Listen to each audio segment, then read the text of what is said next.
Well, of course, it always makes you feel good when they say, "What's your card number?"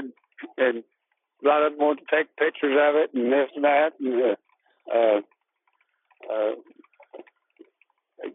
And you know, I don't even really know if I got that card like we entered or what. I know, like when we changed over,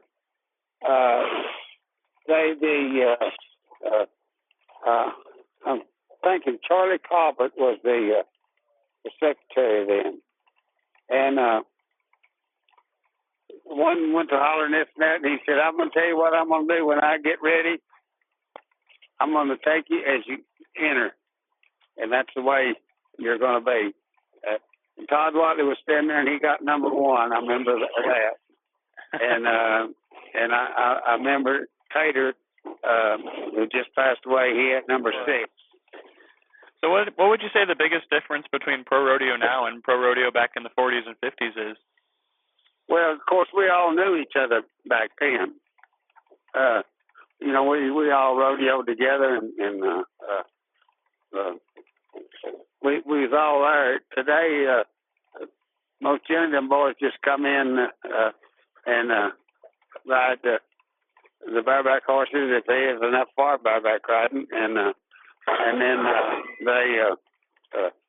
they're off and gone, and the bunk riders come in, and the bull riders, and like I said, used to in police arena, like at Fort Worth, they'd be sitting from the bucking chutes all the way to the roping chutes down the side, and you'd have to make sure they sit down where the people behind could see, and deals like that. But there's not anybody there anymore. You know, they're already off and gone, and so it's.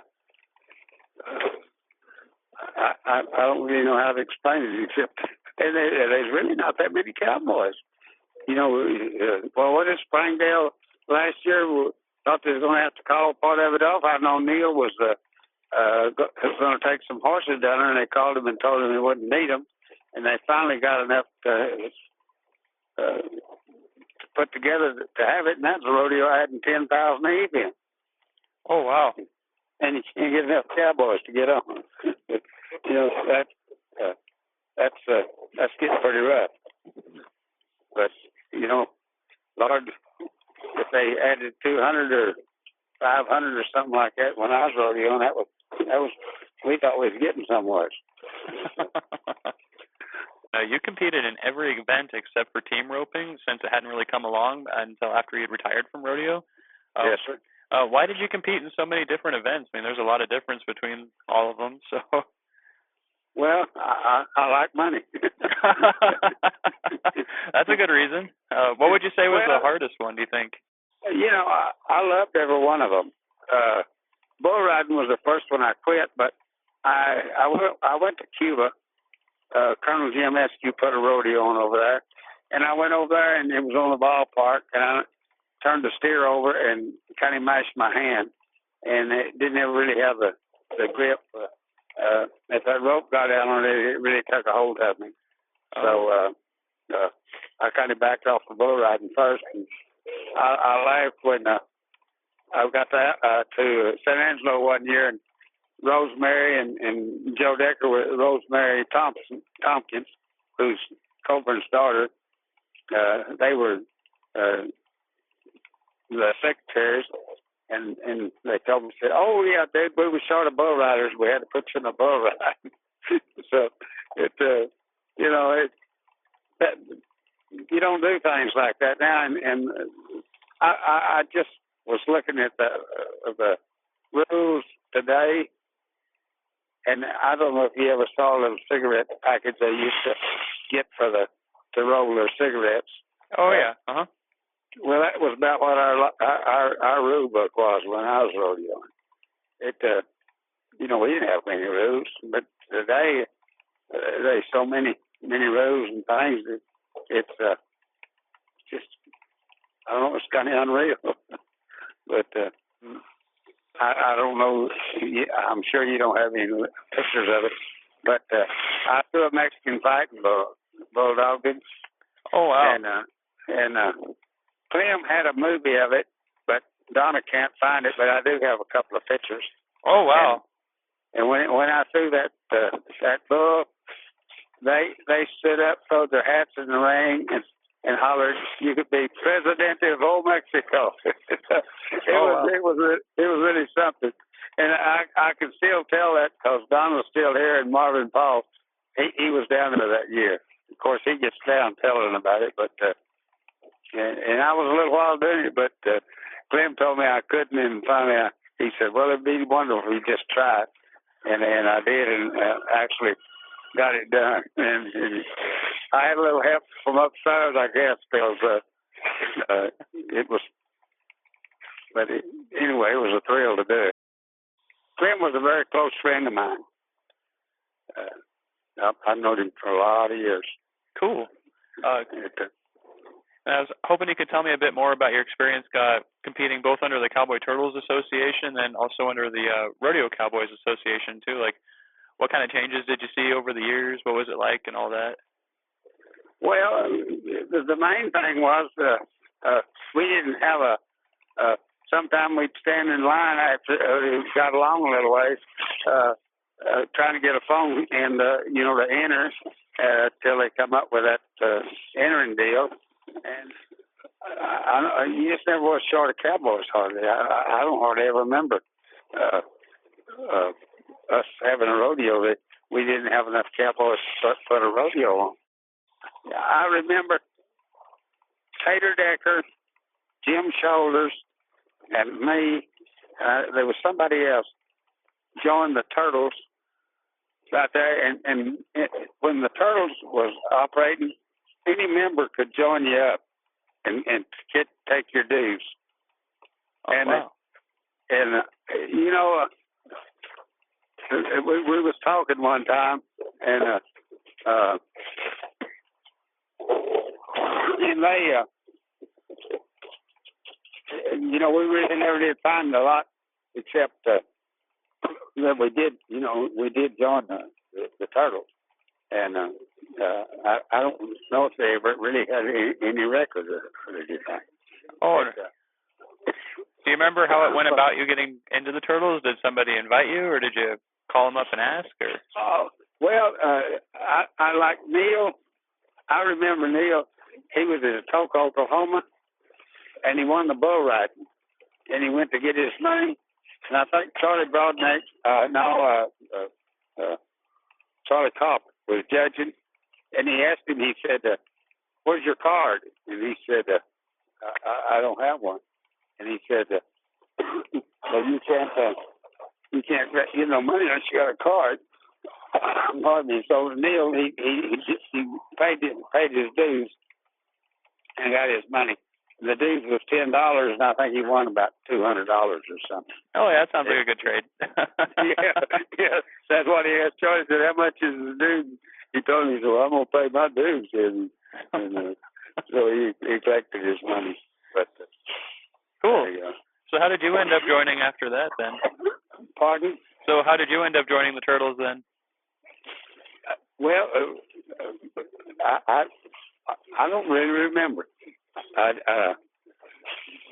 don't remember who we talked to even which guy told us or took our money or what. I actually think some of those guys just stuck that money in their pocket. It wasn't, our deal wasn't too close.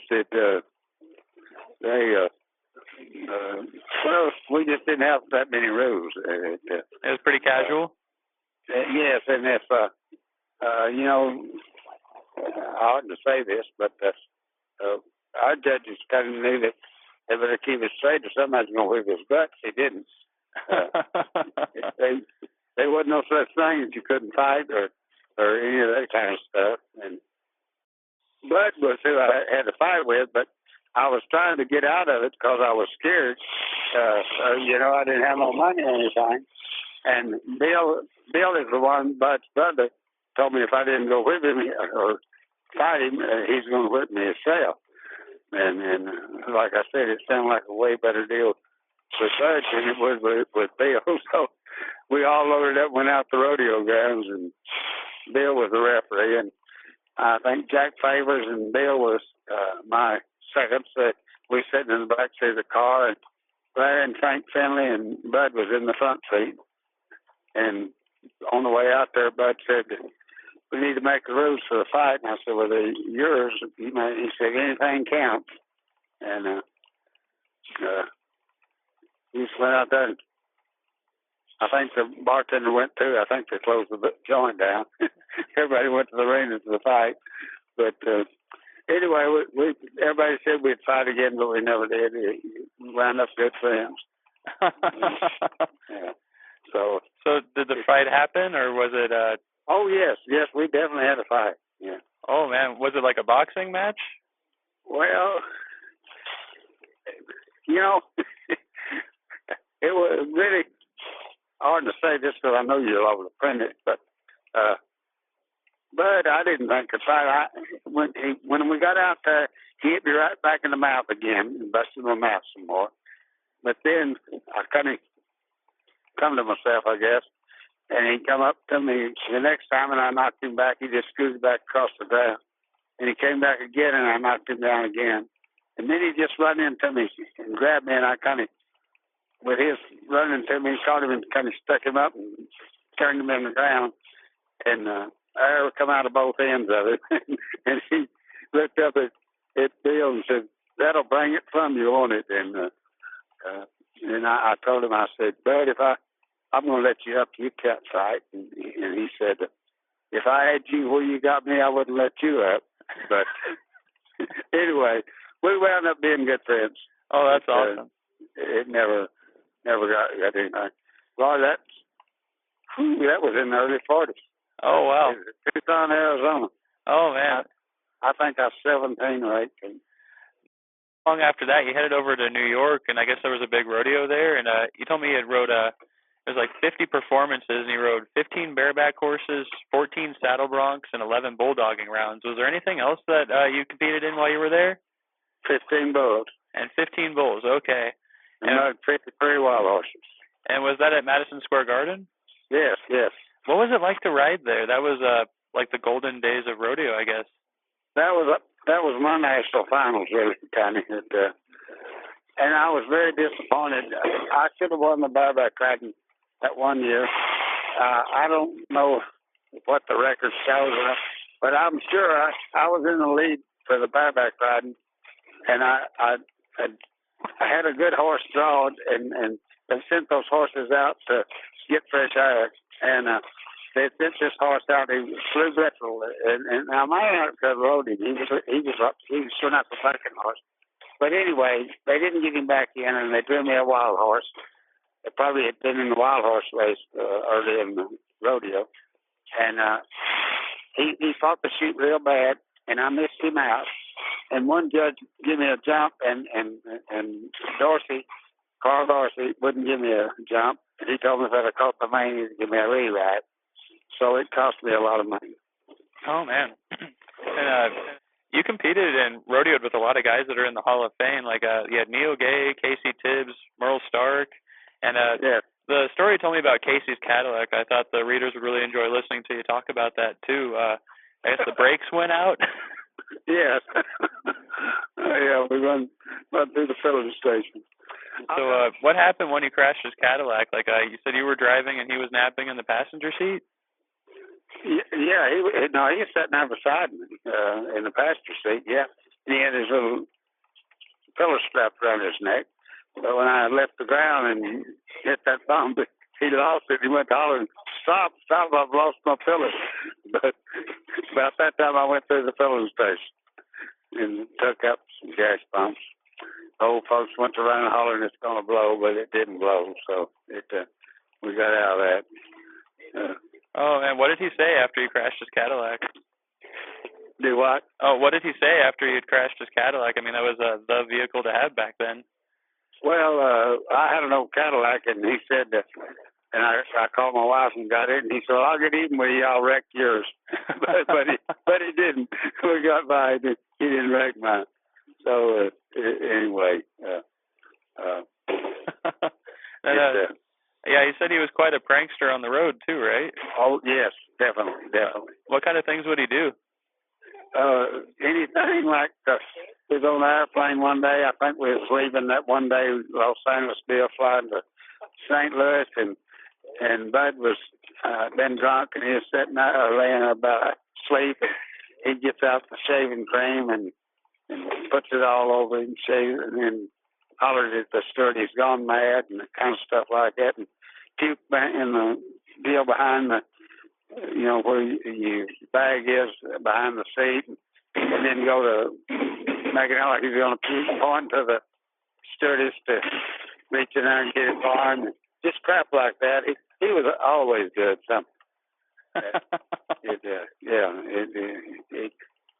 He got a kick out of that. But anyway, it was a wonderful life, really. I wouldn't trade my life with nobody. You also rodeoed a lot with Jim Shoulders, right? I was around Jim. He is always teasing me if I do that one damn bull about looking at me. Had that one horn like a rhinoceros snout, and but I remember one day he was riding this mare that was very outstanding, and he was at Houston, and he was going along there, looked like he was going to win a day, but both hands was in there, and I asked him, I said, Jim, what happened? And he said, dude, I was going along there and I was counting my money and I run out of fingers, and that was it. So he took his riding hand out to finish counting his money. He always had a crack for about everything he ever said, or did. And that was his crack about that. He said her just jerking the rigged out of his hand while he just opened his hand to count his money up he was going to win.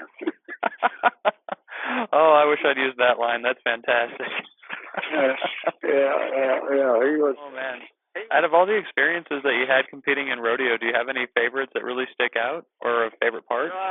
Every day was a good day to me. And I tell my granddaughter's a barrel racer. Of course, my wife won the national finals in '67. And my granddaughter, she was the NBA Youth World Champion and the BFA Youth World Champion. And I try to tell them that every day is a new day. And if you don't do any good today, you just got to leave it and go on to the next day. Don't drag it with you. And that's the way I was. I always felt like if I didn't win here today, I'd win something tomorrow. But oh yeah, and your experience on the road was different from today. You said that remember you slept in barns and would do foot races to win some cash, right? Yes. What was that like? Foot races. Well, we got out of town a lot of times on my foot races, and sometimes there was quite a bit of money bet. It's the right place. Of course, in '47, $100 that I bet was a lot of money. It had the race match, but today he showed up for the money deal. He wasn't there, so they said, I guess you're going to call it off. And I said, no, I'm going to go up to the room and my safe deposit box and get $100 out of it. Oh, wow. I didn't lose one or two races all there. One they kind of, I wasn't paying attention. They kind of moved the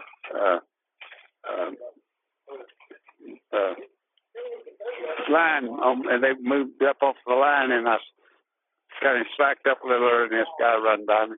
That was in California. my business in California wasn't too good. Oh man. Anyway, how about those times you slept in a barn while traveling from one rodeo to the next? Like, how did you come around for that one? Well, it just times I didn't have no money when I first started. Then I lived with a lot of different people, and kind of worked like Pleasant Mount. That was one of my main deals, and I finally said to hitchhiking over where I pitched in with Barnett, Keith Barnett's dad and mother, and I lived with them. In fact, I was living with them when Charlie was born, and that was just part of it, I guess. Now. Oh, did you think that professional rodeo would turn into what it's become over the years? No. It's who would ever thought when you was riding for $35 you could ride for $26,000? Yeah, yeah, it's unreal. I knew I'd won a lot of money rodeo. I feel like I had. How many people get to make a living doing what they love to do, and that's what we done.